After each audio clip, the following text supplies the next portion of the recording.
We're doing Melodious and Progressive Studies for Clarinet by David Hite, etude number 14.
Hello and welcome.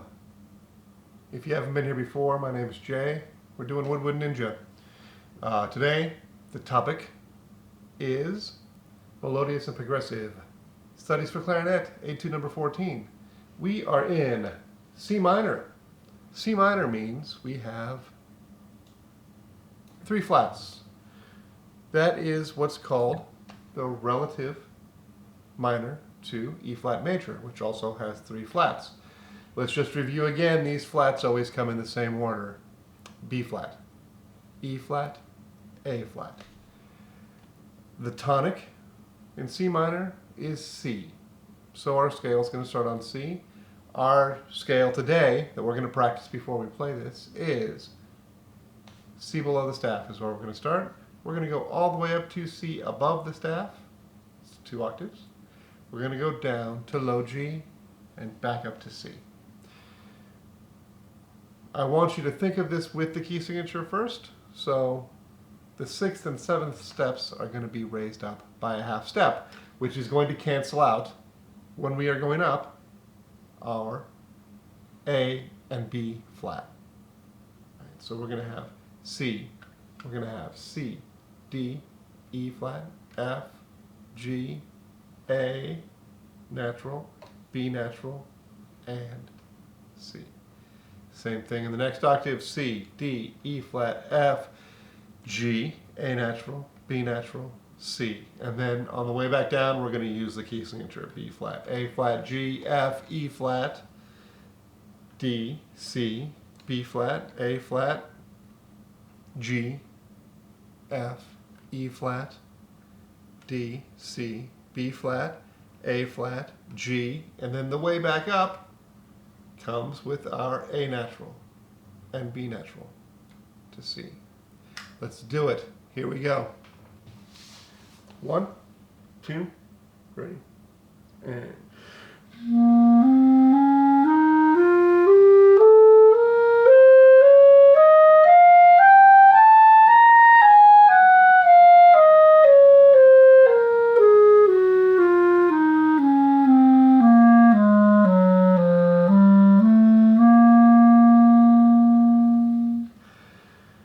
This time, let's just add some articulation. Let's tongue very lightly each note.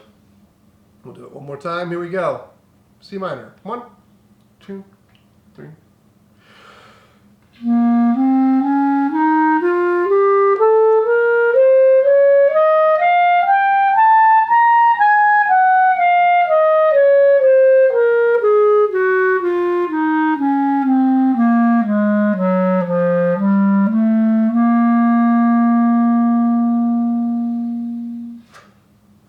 Terrific. So there we have our C minor scale. We're going to use it a lot. Remember, when we have our minor scales, the 6th and 7th notes in that scale raised up on the way up by a half step, and then put down to the original key signature on the way down. Every minor scale works like that. That particular minor scale is called the melodic minor. There's some other versions. We should make a whole video on minor scales. That would be fun.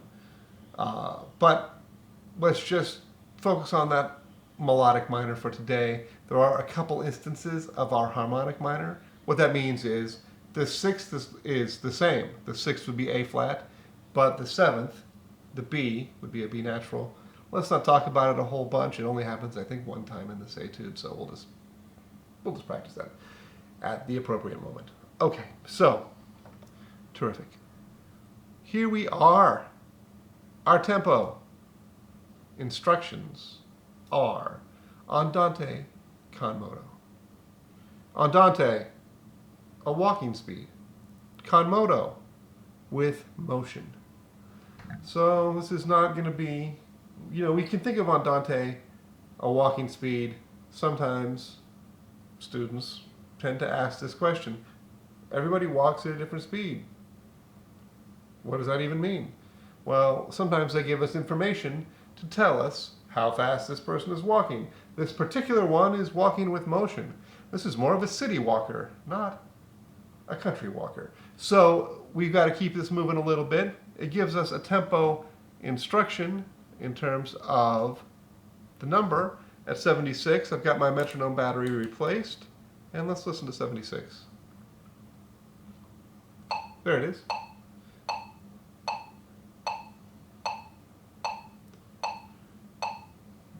Now that we have our tempo pretty much set up, 76 beats a minute, but with the character of andante, with motion, let's speak the first couple of measures, maybe the first line or two.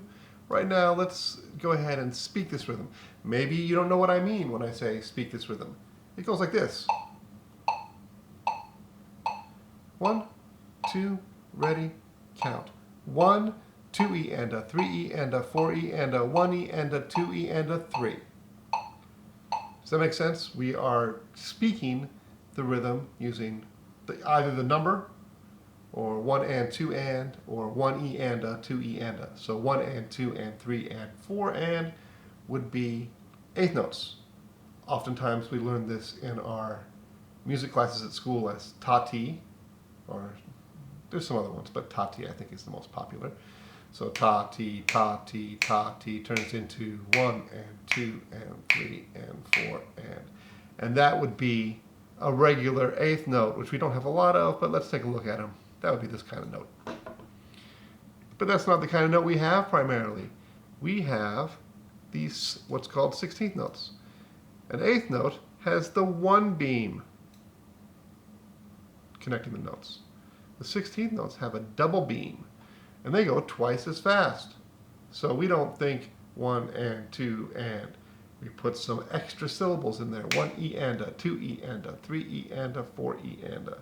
And that's how we count it. So if you've never experienced that before, this is a good one to start thinking about those rhythms in that way. But anyway, let's put our circle here. Just count with me. It goes like this. 1, 2 E and a, 3 E and a, 4 E and a, 1 E and a, 2 E and a, 3. We're just going to count that much. Here we go. Actually, I'll put the metronome on. We don't need to use my snaps. Here we go. 1, 2, count with me now. 1, 2 E and a, 3 E and a, 4 E and a, 1 E and a, 2 E and a, 3. Okay, good job. Now here's what we're going to do. We're going to look at this. Whoa, what's that? That is a single 16th note. That's a little bit of a challenge, right? Because we need to figure out where is that. It's a good question. Here's beat 1, because there's 4 16th notes in a beat.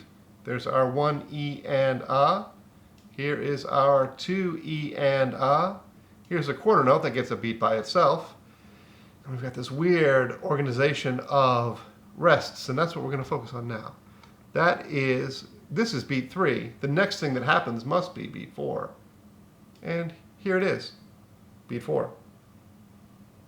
It's an 8th rest. And then we've got an 8th rest with an extra doohickey on it. You know what? I should know what that's called. I don't know what that particular line is called, but it's got 2 of them, and that makes it a 16th rest. So now, if we think of our 16th 4, E, and that is the last 16th note of the group of 4. 4, E, and That must be what this is, because it is the very last thing in the measure, and it's the 16th note.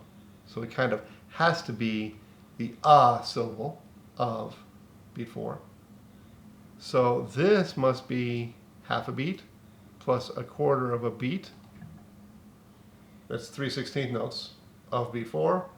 So we've got 1 E, that's the first half, and is where that 16th rest is, and then That can be a bit of a challenge. So we would think of it as this: 4 E and 1. 4 E and 1. 4 E and 1.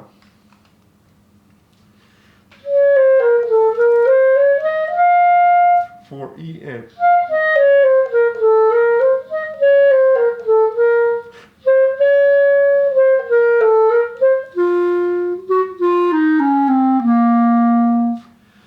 so if we consider this, it is the same as that note, which we did a lot of in number 13. So if you did number 13 with me, you're ready for this. All right.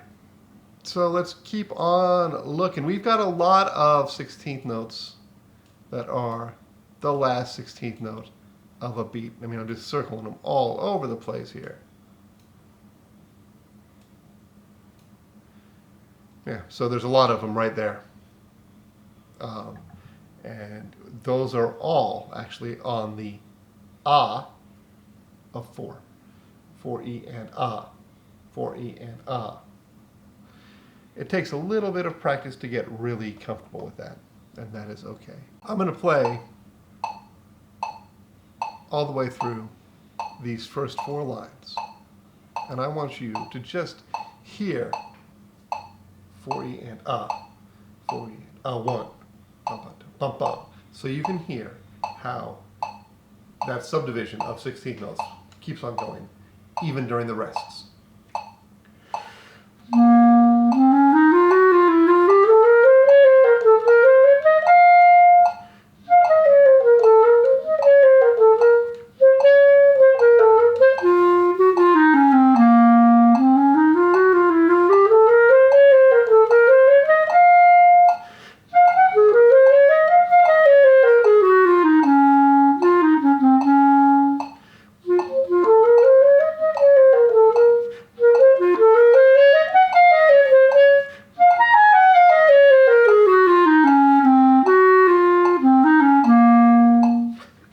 Repeat, but I wanted to make sure that you got that 4th 16th note in your head. 2 E and 3 E and 4 E and 1. That's a tricky thing about this one. And one of the things that is, I think, a really wonderful thing about this particular etude is how many dynamics are written. I mean, we get a real chance to make contrast. Forte, piano, back up to forte, to piano, mezzo forte, forte, diminuendo, back down, and meet us back here at piano. It's nice stuff.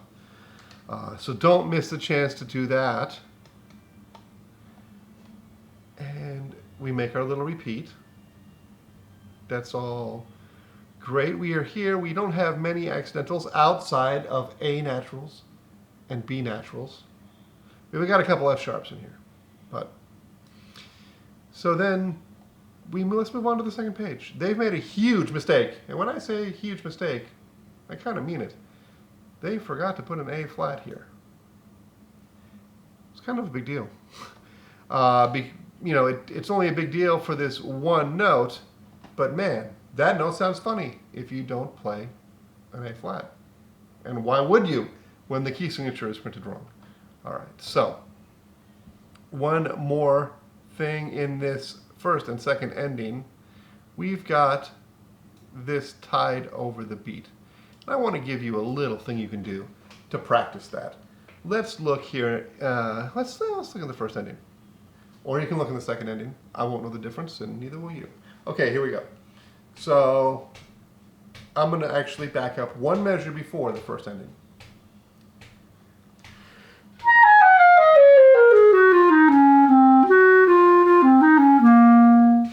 I tongued both of those G's. And I did that just so I can hear exactly, I can see every note. Sometimes when a note is tied in over a beat like that, we lose our ability to hear every note that we're actually seeing. So it's good to practice putting the articulation in there so you can actually hear it.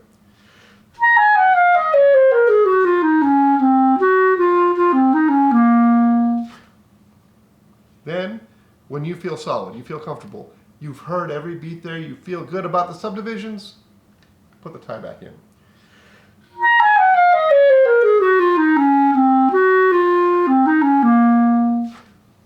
And there you got it.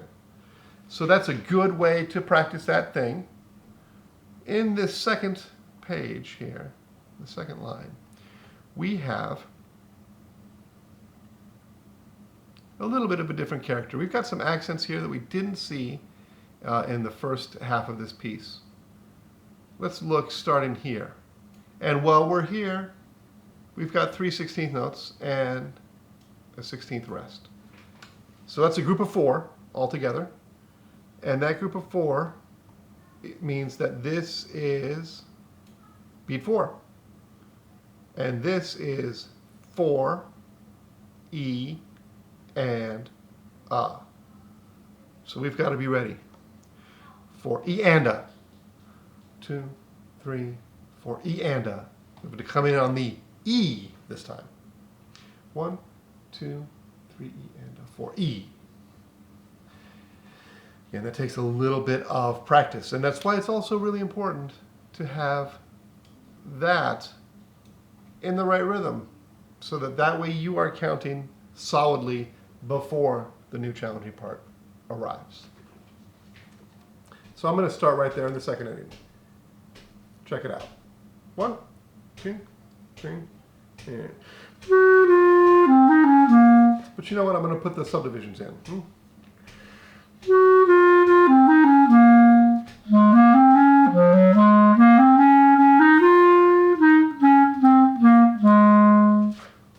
There you have that, right? We've got those heavy accents, but you know, we're not going to go crazy, but we do want them to be there.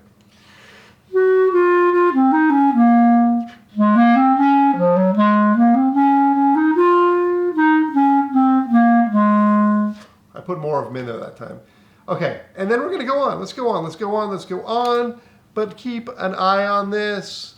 That is actually different than all of these that I circled on the other page, because this has 2 flags. I know what those are called. This one only has 1 flag, which means it is an 8th note. That is on the and of the beat. We've probably known these types of notes for a long time, but these are off the beat. Keep that in mind. 1 and 2 and 3 and 4 and. That's where those notes are. Let's put on the metronome so we're going to play all the way from the second ending to the end. 2, 3. Oh, I've got some water in my key. Sometimes if you have water in your key, that's what you have to do.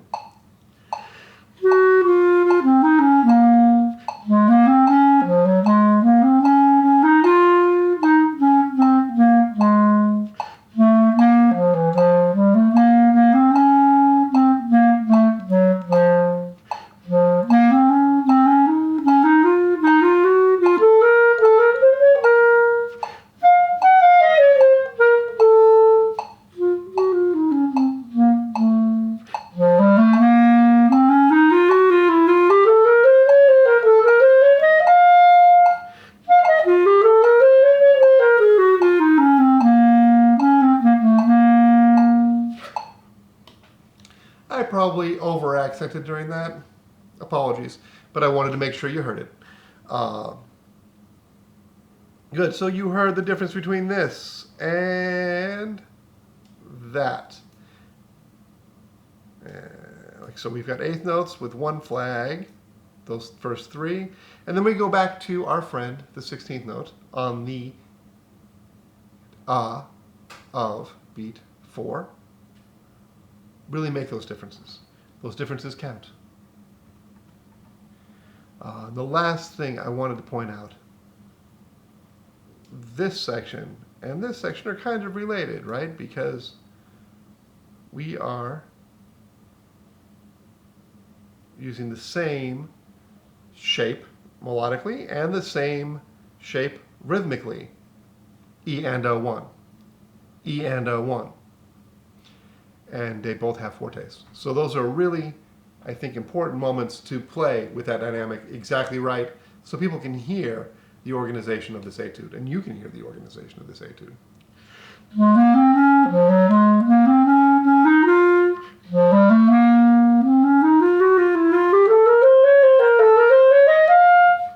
I forgot to articulate, sorry.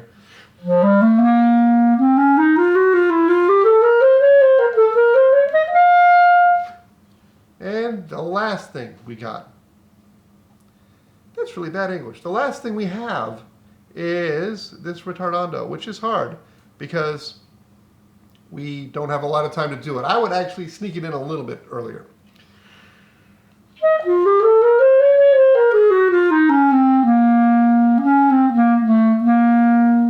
I mean, I would probably back this up to beat 4 of the second to last measure, just to give yourself time to do it. There's not a lot of time to get that in there.